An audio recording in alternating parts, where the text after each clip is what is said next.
This set of videos that we're making are instructional for our beginning students to help clarify how I'm teaching these techniques at this time. Perhaps you'll be able to use them as well, so that is why I'm making them public. There's so many different ways of doing techniques, and people have their own different styles, and even within the styles there's different styles. So that's why I'm clarifying exactly how I'm doing things to make it easier for my students to understand what I'm looking for on a test.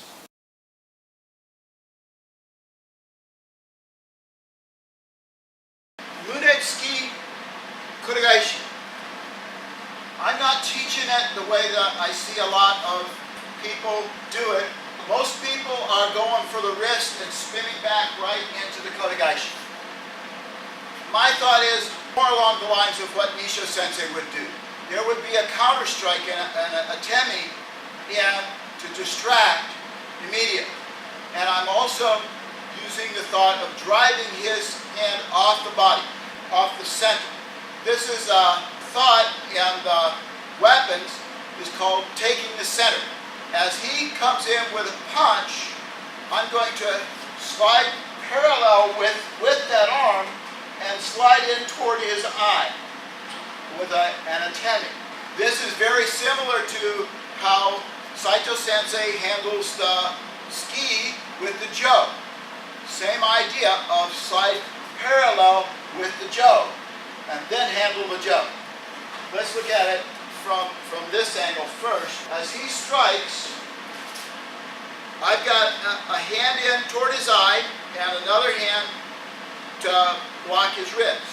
So when you're coming in with this, leave your arm at about 45 degrees up and 45 degrees forward. Depending on the speed that he comes in on, this gives you reach this way, and then with it up, it gives you elevation. So if he goes high or goes low, you've got a better chance of catching. Come in with your arm at about a 45 degree angle, which would make it just about 90 degrees at the elbow. And I'm extending toward the eye. The way I teach this is thinking about how your vision works. Your optic nerve comes in from, I think it's the hippocampus or the hypothalamus. It's in the very center of the brain. So there's a little bit of angle from the center of the brain out to where the eye is, and it contacts the eye. Now where the optic nerve comes into the eyeball, there are no light receptors.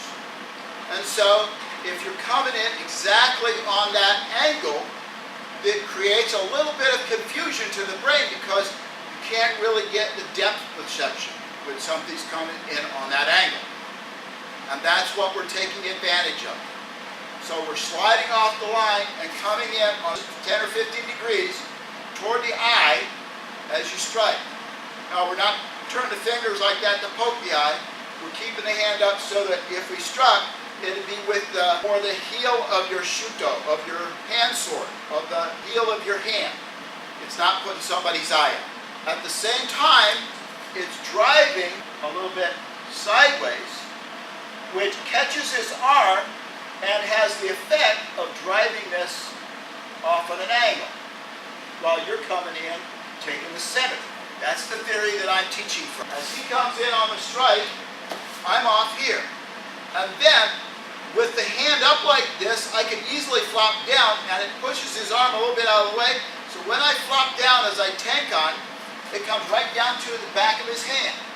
And then pivot on the back foot, flip his hand over, keep it low, about at waist height, catch the inside of the elbow, and walk this around his face, and back over the ear. As he strikes, I'm sliding parallel with the line and driving in toward his eye. And then I'm going to spin on my back foot, on my forward foot, and tank on, flop down, catch his hand, bring it down between the knees, and an atemi back here. Step back, keep his hand low, flip it over, right about at waist height. Catch the inside of the elbow, keep his arm parallel with the floor at about 16 to 18 inches above the floor, and the fingers parallel with the floor, and 90 degrees on the wrist, and turn this around. When it gets to about here, the shoulder will say, flip, flip, and he'll come over. Foot up underneath the shoulder, and then I sink, and yet let my knee push the arm right across, so when I'm here, it's like there's a line from my back foot back here, the front foot, through the shoulder, through the ear, on one straight line. That's about the tightest pin. If you go change the angle and go back over his shoulder or a little bit higher over his neck, it takes a little bit longer to pin. So the tightest pin I found is to go right straight over the ear.